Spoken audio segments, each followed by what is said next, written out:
तमाम देखने और सुनने वालों की खिदमत में आदाब।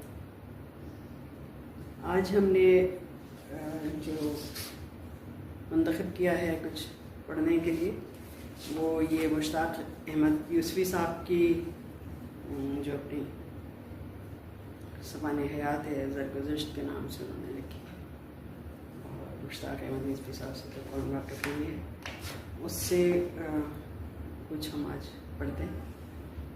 तो इसमें उन्होंने अपनी जो बैंकिंग अपना कैरियर है उसमें जो रुदाद उन पे गुजरी वो ज़्यादातर उसका बयान है इस किताब में। तो अपने हमकारान के साथ उनका तारुफ और जो उनकी बातचीत रहती होगी उनके साथ, तो ये एक कोई फ़ारूकी साहब, हसन अहमद फ़ारूकी साहब, उनके हमकार थे कोई जिनके साथ वो अक्सर बाहर जाया करते थे। तो उनका तस्करा है और यहाँ एक जो छोटा सा इसका उन्वान है, इसका जो हिस्सा इस तहरीर का है उसका उन्वान है दफ़ कैसे मारा जाता है।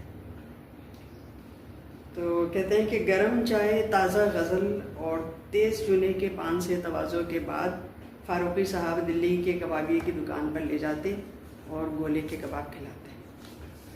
पेट भरने से पहले आंखें भर आती थीं। पहली दफ़ा दुकान पर ले गए तो दिल्ली के कल्चर और कीमे की बारीकियों पर रोशनी डालते हुए कबाब खाने के अदब आदाब इतनी तफसील से बताए कि हम जैसे मारवाड़ी रांगड़ की समझ में भी आ गया कि सल्तनत हाथ से कैसे निकली।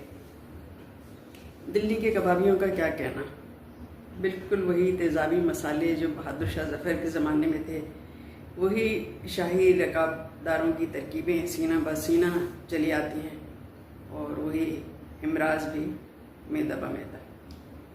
हालांकि अब न वो तगड़ी रासें हैं रही हैं न वो कदरदान। कचरी और पपीते की ऐसी गिलावट लगाते हैं कि मोटे से मोटा गोश्त पल भर में सुरमा हो जाए। बकौल शख्स से मस्त बिजार के ये मसाला लगा दें तो वहीं खड़ा खड़ा गल कर कीमे का ढेर बन जाए।